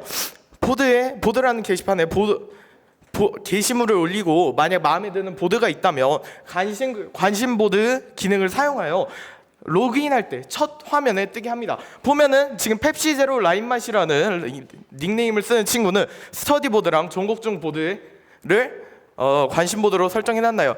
이런 친구들이 공부를 잘 못합니다. 저 같은 친구들이죠. 그다음에 보드에 질문하거나 게시물을 올리는 기능이 있어 학생들에게 투표나 질문을 받을 수도 있고 질문을 할 수도 있습니다. 지금 이 친구 같은 경우에는 전국중 한의월제 MC분들 멋있던데. 감사합니다. 전국중 한의월제 하면서 MC분들이 너무 멋있던데 저 내년에 한의월제 MC 하고 싶은데 어떻게 해야 할까요? 이렇게 질문을 했죠. 게시물을 이용해서. 그래서 답변이 전국중 학생 면접 보고 합격하신 다음에 지원하시면 됩니다 라고 말을 합니다. 이런 식으로 학교에 대한, 그 다음에 학생회, 또 넘어서 동아리에 관한 정보도 얻을 수 있습니다. 근데 밑에 하지마 노코멘트 하겠습니다. 그 다음에 게시물, 학생들을 위한 것을 넘어 연천군 소상공인분들을 위한 SNS를 만들자 이겁니다. 게시물 중간에 소상공인분들이 광고 양식을 작성해서 무료로 광고할 수 있게 만드는 겁니다. 하지마 옆에 바로 광고 있죠. 조인을 이용해 보세요. 팝업 광고로 형식을 만드는 겁니다. 그럼 소상공인 분들도 훨씬 더 뭔가 좀 자기의 가게를 홍보함으로써 뭔가 좀 더 수익을 얻을 수 있겠죠. 그 외 기능은 학교의 공지사항, 학교의 공지사항을 볼 수 있는 공지 기능, 그다음에 시간표 자주 변하지 않습니까? 그래서 시간표 기능, 그다음에 내신을 한번 계산해 볼 필요가 있습니다. 제 내신은 아마도 특목고는 일단 먼 것 같은데요. 내신 계산기, 그다음에 자신의 공부량이 얼마나 되는지 계산해 볼 수 있는 공부 타이머, 그다음에 청소년 정책, 이것 또한 청소년 정책인데 이거 놓친 분들 상당히 많습니다. 놓치기 쉬운 청소년 정책 알림 등을 받습니다. 그다음에 과연 이 조인이라는 앱이 연천군 내에서 성공할 수 있냐라고 물으시면 에브리타임을 성공 사례로 들겠습니다. 일단 에브리타임이란 편리한 시간표 제작, 그다음에 대학교 정보를 얻는 그런 사이트인데요. 이 사이트가 현재 전국에 있는 대학생 100만 명이 사용을 하고 있습니다. 조인도 목적이 비슷하기 때문에 아마도 전국적이진 않아도 연천 군내에서는 활발히 사용되지 않을까라고 예상이 되고 있습니다. 그다음에 에브리타임으로 이렇게 많이 게시물이 올라와 있고요. 그 게시물을 그 유튜브에 다시 재업로드하는, 정말 제가 좀 봤는데 재밌습니다. 군대 아직 안 갔으면 해병대 가라, 롤 9년 하면서 인생을 배웠다, 이런 내용도 있고요. 기대 효과는 일단은 연천 군내 청소년들의 커뮤니티가 형성이 됩니다. 커뮤니티가 형성이 되면 거기 안에서 연천군 청소년들이 원하는 걸 말하겠죠. 나 뭔가 좀 맛있는 걸 줬으면 좋겠다, 학교에서 뭔가 좀 학교에서 이걸 해줬으면 좋겠다 라는 게시물이 올라갑니다. 올라가면은 연천군 청소년 정책 관련하시는 공무원 분들이 이 조인을 통해서 학생들이 뭘 원하는지 봅니다. 그러면 연천군 청소년 정책하시는 공무원께서 우리 청소년들이 이런 걸 원하는구나, 그러면 내가 이러한 정책을 써서 우리 청소년들이 더 좋은 복지를 받게 해줘야겠다라고 생각을 해서 청소년을 위한 정책이 바로 내려옵니다. 그럼 청소년들은 질 좋은 복지를 받을 수 있겠죠. 하지만 이렇게 좋은 SNS여도 어두운 면이 존재합니다. 익명이라는 이름 뒤에서 활동하는 SNS인 만큼 타인을 비방하는 게시물을 올리거나 음란물 등을 게시할 수 있습니다. 하지만 이것을 막기 위해 사전에 자신의 정보를 입력하는 겁니다. 이름, 나이, 그다음에 학교, 전화번호까지. 이걸 적게 함으로써 만약에 타인을 비방하는 그런 정보를 올렸다, 한여울제 MC를 별로다 하면은 딱 이제 그걸 사이트 관리하시는 분께서 캐치를 한 다음에 학교에 공문을 보내는 겁니다. 이 친구가 살짝 타인을 비방하는 뉘앙스로 말했다. 그걸 이제 학교에서 받고 판단을 하는 겁니다. 이 친구 살짝 좀 선을 넘었다, 이 친구 우리가 처벌하겠다 하면서 처벌을까지 이루어지는 그런 기술로 미연에 방지하고자 합니다. 그다음에 개인적인 바람으로 연천군 청소년들 뿐만 아니라 타 지역 학생들도 이용해 양질의 정보가 지역을 넘어서 이동할 수 있는 그런 커뮤니티 앱이 되길 바랍니다. 지금까지 팀 조인의 이박준, 홍유진이었습니다. 예, 감사합니다.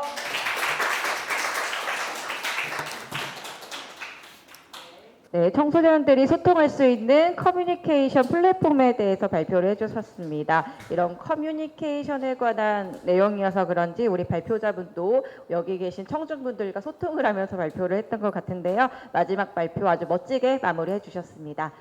이렇게 12팀의 발표 모두 끝났습니다. 이번 대회를 통해서 우리 참가자 청소년들이 지역사회에 정말 관심이 많고 생각하는 마음이 깊다는 것을 깨닫는 시간이었습니다. 이번에 정책 제안 발표대회에서 제시된 다양한 여러분들의 의견, 연천군 또 나아가 또 우리 사회에 아주 긍정적인 영향을 미칠 것으로 기대가 되는데요. 여러분의 제안이 현실로 이어지기를 저 또한 응원하도록 하겠습니다. 녹화방송으로 진행된 제2회 연천군 청소년 정책 제안 발표 대회 영상은 종료 후 연천군 청소년 육성재단 유튜브에 게시가 됩니다. 앞서 말씀드린 대로요. 지금 시청하고 계신 분들께서는 댓글로 응원이나 정책 제안에 대한 내용 남겨주시면 저희가 몇 분을 추첨해 소정의 선물 보내드리도록 하겠습니다. 많은 참여 부탁드립니다. 이것으로 제2회 연천군 청소년 정책 제안 발표 대회 끝마치도록 하겠습니다. 오늘 참가하신 청소년분들 정말 수고 많으셨고요. 안전하게 귀가하시길 바랍니다. 감사합니다.